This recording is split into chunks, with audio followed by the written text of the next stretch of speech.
Good morning बच्चों।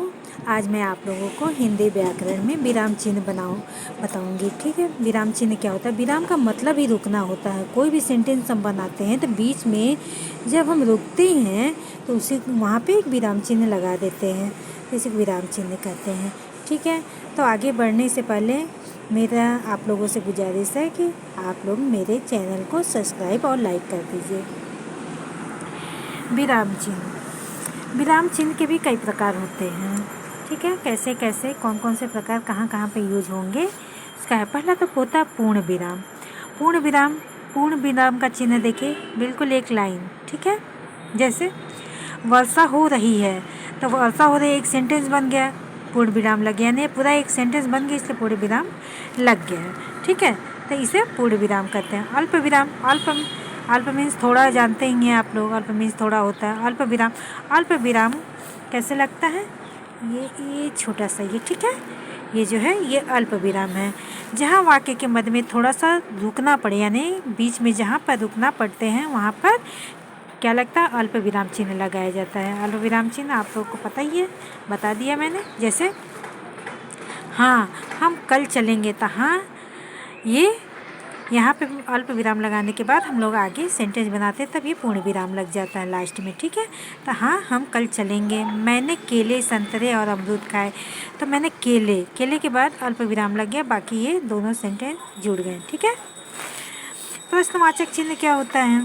प्रश्नवाचक चिन्ह जानते ही आप लोग, जो क्वेश्चन मार्क हम लोग लगाते हैं। ठीक है, प्रश्न पूछने के लिए, जैसे कि आप क्या खाएंगे, आप कल कहाँ जाएंगे, आप कहाँ से आए हैं, ये सब मैंने क्वेश्चन किया। क्वेश्चन करने के लिए ये क्वेश्चन मार्क लगाते हैं। ठीक है, अगला है हम लोग का विस्मयादि बोधक चिन्ह। विस्मयादि बोधक चिन्ह पिछले चैप्टर मैंने आपको बताया था। ये लाइन की इसके नीचे बिंदी जो लग जाती है, जैसे किसी को भी डर लग रहा हो, दुख हो, गुस्सा आ रहा हो, हैरानी हो रहा हो, तो ये सब मनोभाव प्रकट करने के लिए हम लोग क्या करते हैं? विस्मयादि बोधक चिन्ह लगाते हैं।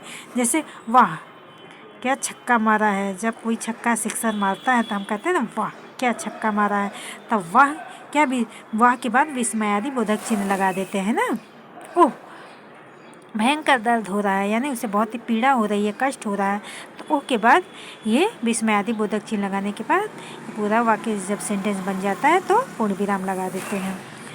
अगला है हम लोगों का योजक चिन्ह। योजक मीन जोड़ना, जोड़ने के लिए बीच में ये छोटा सा ये लाइन जो खींच देते हैं, ये योजक चिन्ह होता है। इसका प्रयोग दो शब्दों के संबंध को जोड़ने के लिए किया जाता है। जो शब्दों को जोड़ने के लिए इसका प्रयोग किया जाएगा। ठीक है, जैसे दिन रात, दुख सुख, माता पिता, भाई बहन, तो इसी में योजक चिन्ह बीच में लगा रहता है। देखिए लगा है। ठीक है, आगे हम लोगों का निर्देशक चिन्ह। निर्देशक चिन्ह, ठीक है, निर्देशक चिन्ह क्या होता है? इसका प्रयोग किसी को निर्देश देने के लिए किया जाता है। इसका प्रयोग हमेशा दूसरों को निर्देश देने के लिए प्रयोग किया। जैसे बाबा ने कहा हम काला धन देश में लाकर रहेंगे, तो कहा ये निर्देशक योजक चिन्ह होंगे। निर्देशक चिन्ह भी ऐसे होता है। ठीक है, उद्धरण चिन्ह। उद्धरण चिन्ह क्या होता है? उद्धरण चिन्ह देखिए ऐसे ऐसे, फिर कुछ कोई सेंटेंस लिख के फिर ऐसे ऐसे कर देंगे, तो ये उद्धरण चिन्ह हो जाता है। ठीक है, किसी भी बात को ज्यों का त्यों दिखाने के लिए, कोई भी बात हो जैसा है बिल्कुल उसी रूप में दिखाने के लिए ये उद्धरण चिन्ह, ये आगे भी और पीछे भी ये उद्धरण दोनों चिन्ह जो है उसका प्रयोग किया जाता है। जैसे गांधी जी ने कहा सत्य के लिए संघर्ष करो, है ना, अहिंसा का पालन करना चाहिए, तो ये सारे जो सेंटेंस हैं इसको उद्धरण चिन्ह के अंतर्गत ही रखते हैं। ठीक है, अब लाघव चिन्ह क्या होता है? लाघव चिन्ह देखिए, बिल्कुल लाघव चिन्ह ऐसे होता है, तो किसी भी शब्द को संक्षेप में लिखने के लिए लाघव चिन्ह का प्रयोग होता है। जैसे डॉक्टर, तो ये डॉक्टर ऐसे हम लोग कर देते हैं, लेकिन पूरा डॉक्टर लिखा ऐसे जाता है।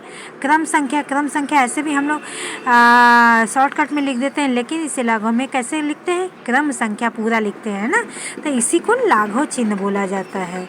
ठीक है, तो इसी के साथ आज का क्लास ख़त्म होता है, समाप्त होता है। जय हिंद।